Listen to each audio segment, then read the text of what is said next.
Today is the most important day for this YouTube channel, this podcast, and HB RV lifestyle as a whole.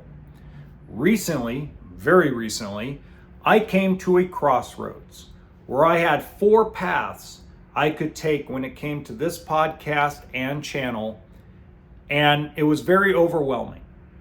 So I did a video about it, stepped back for a little bit, had some interesting conversations, had some time to think, and I've come to some decisions. Now, I'm going to be very upfront. Some of these decisions are going to piss some people off. It is what it is. I can't make everybody happy. And that's one of the things I've realized. I can't make all of the manufacturers happy. I can't make all the consumers happy. And I definitely can't make all the dealers happy. So what do I do? Well, before I get into that, there's something more pressing than me going on. There was a survey released on rvbusiness.com by rvtravel.com, and I'll link it in the description box below. And this is very eye-opening. It's eye-opening because what it does is take all the negativity that is placed on the RV industry and shows how overblown it really is. Fact of life. Okay? So I'm going to read this, and you can read it on your own. I'm not going to go through the whole thing because it'll take like an hour, and I don't like to do hour-long videos unless we're live streaming.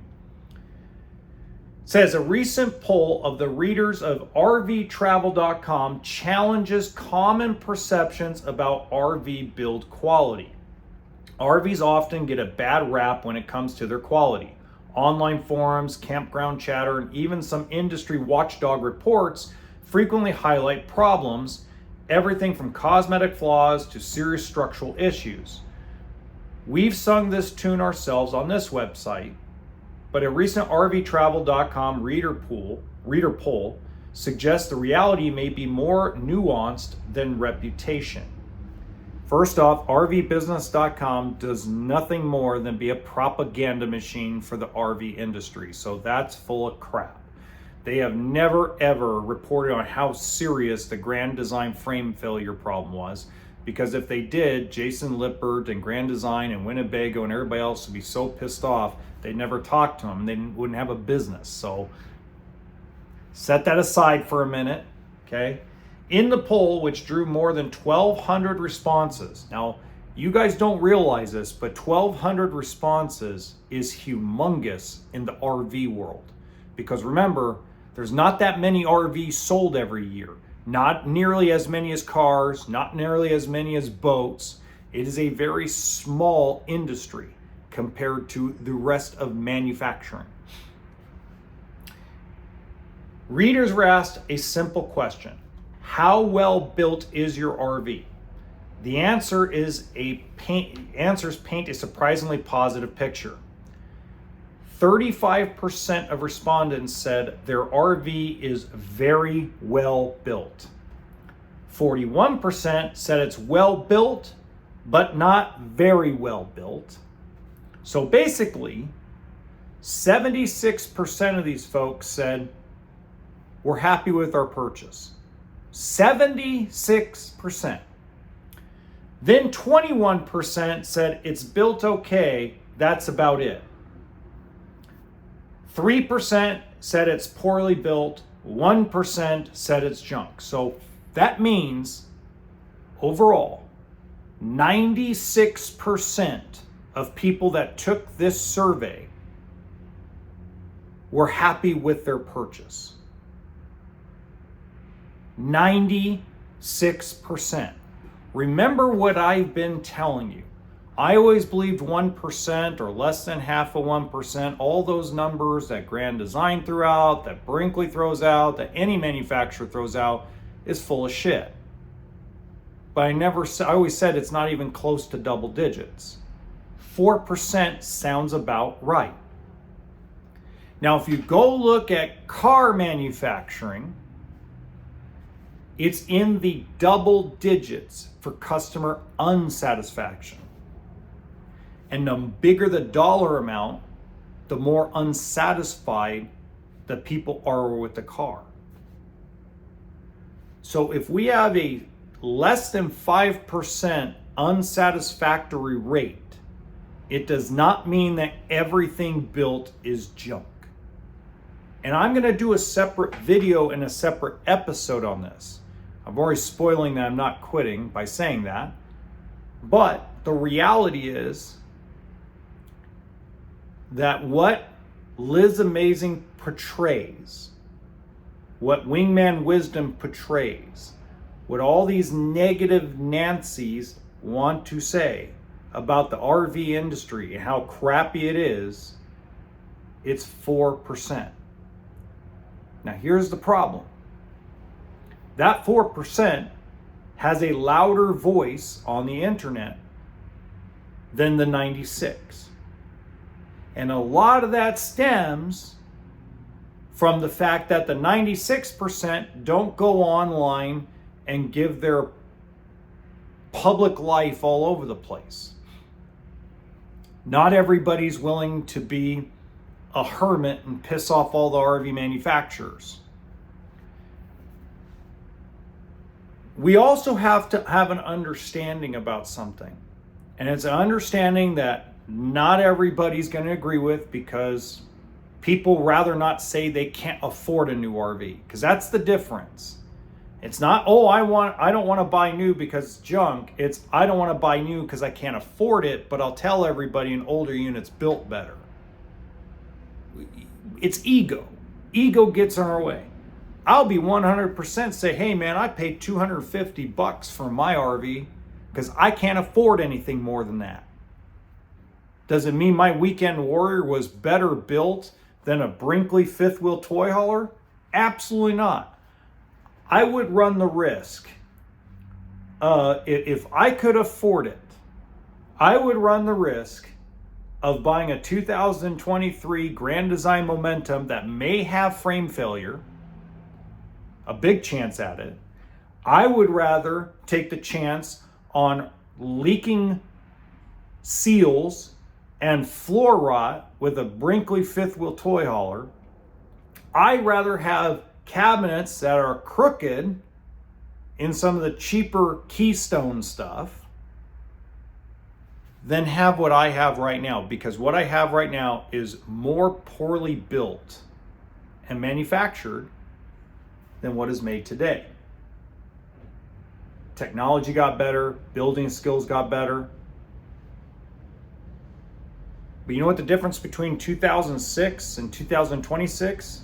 Social media and the internet. Period. End of report. None of them are built perfect. None of them are ever going to be built perfect. Even Mobile Suites is not perfect. Luxe, not perfect. None of them are going to be perfect. Well, what about Craftsmanship? Craftsmanship got thrown out the window when everybody wanted solar panels, washer, dryer, all kinds of stuff in these things. So they had to go from whoops to that's kind of heavy to put real wood and all this beautiful fancy carving and cabinetry. They threw that out the window a while back ago when everybody wanted these extra big batteries, extra solar, big generators, big washer dryers, dishwashers. They threw all that stuff out the window the way that happened. Because you have to stay below a different weight. They also wanted to be able to sell travel trailers to half-ton trucks without them being buried on the side of the road. They want to be able to sell smaller fifth-wheel toy haulers to half-ton trucks, which I don't believe in, but still, that's their marketing strategy. So the reality is, we are in a world where 96% of people are enjoying the RV lifestyle and 4% are unhappy. Now, should the 4% be ignored? No. Should Liz Amazing stop going after the stories of the 4%? No. Because there's lessons learned in the 4% that are unhappy. Whether it's something the consumer caused, whether it's something the manufacturer caused, whether it's something that was caused by an OEM, the dealer, a third party, there's lessons in there. And we have to have a better, wider acknowledgement that not every RV built is a pile of crap. Now, why did I go after Grand Design so hard during frame failure? I did it because they were lying. Okay? They were. It's been proven without a shadow of a doubt throughout the internet that they did not tell the truth about frame failure. Why did I go after Brinkley so hard about the leaking seals? Because they try to bury it behind a thick wall. I don't like that. Why do I go after Alliance RV with all the leak problems in their shower? And now apparently they're having separating rear caps on their fifth wheels. Because people need to know. Why do I go after Forest River when they do something relatively stupid? Because you need to know. I don't go after the manufacturers, whether it's Keystone, Jayco, Thor Motor Coach, Newmar, Winnebago. I don't go after them because I want clicks and views. I want to go after them when they do something stupid or say something dumb, because there has to be someone to say, that's not the correct thing that's not correct, that's bull crap. But at the same time, somebody's got to correct the other side too. And that's a great segue into my decisions.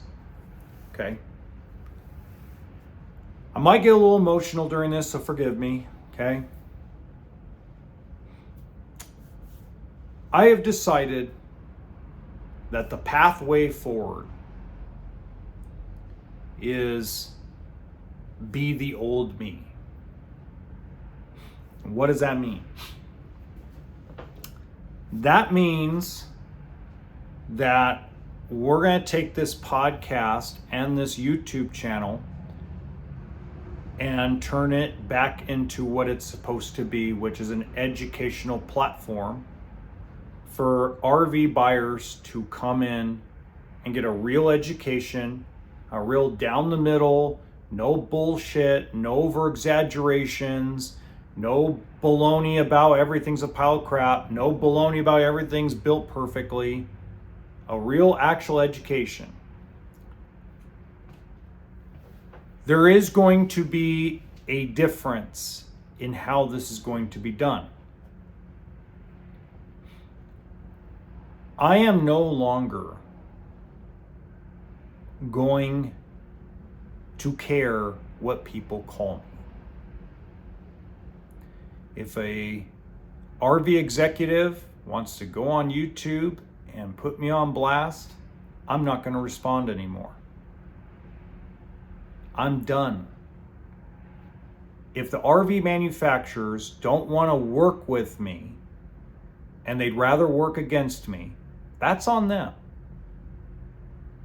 If they'd rather have me start going down the path of basically, how do I put this? Liz Amazing everything, then that's the path that they'll lead me down. But I'm going to let the manufacturers lead the conversation in that respect. So they can either work with me or they can work against me. However they want to do that, that's up to them. If Lippert wants to work against me, if Jason Lippert wants to work against me, that's fine too. I don't care anymore. You guys are going to lead me down the path. I'm no longer going to care about the path.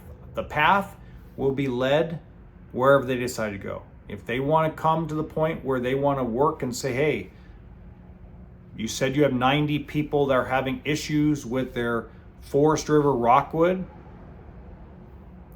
How can we help? My phone number is on Facebook. Half of the industry on the manufacturing side has my phone number. Call me. I'm happy to share info. I'm not going to give you their personal information, but I will definitely help you and help you understand where the problem is. But if you'd rather get in a car and cry me a river about people are picking on you, I'm not going to care. I'm done caring. You would have thought today, I have one of my YouTube channels demonetized by YouTube. It's a little AI comedy channel that I do. It's the old podcast channel. And it was demonetized today. Old me would have been pissed and screaming, yelling, and throwing crap around the room. It didn't bother me. I'm like, okay. So YouTube doesn't want that kind of content anymore. Start all over. So today is a new day. We're going to still do a daily podcast. We're still going to do things that are going to be educational for the consumer. At the end of the day,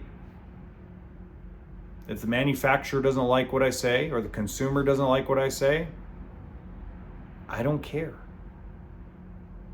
If you're a fan of Brinkley and you're upset because I talk crap about them, I don't care. If you're a fan of every single, Catalina or Coachman product that's ever been built and you're upset because I'm exposing something that's going on with them, I don't care. I don't. We're going to go back to being the honey badger. And the honey badger don't give a fuck. And that's the best way to put it. And that's the best way to understand it. Because I'm here for the 96%. I'm not here for the 4%. Liz Amazing is here for the 4%. But when it comes to manufacturers doing something dumb, I'll be right on top of it. When it comes to the propaganda machines like rvbusiness.com putting out information that is questionable, we're going to talk about it and dissect it. It's the best way to say it. So, the Badger's back. Pardon me. The Badger's back, and he don't give a fuck.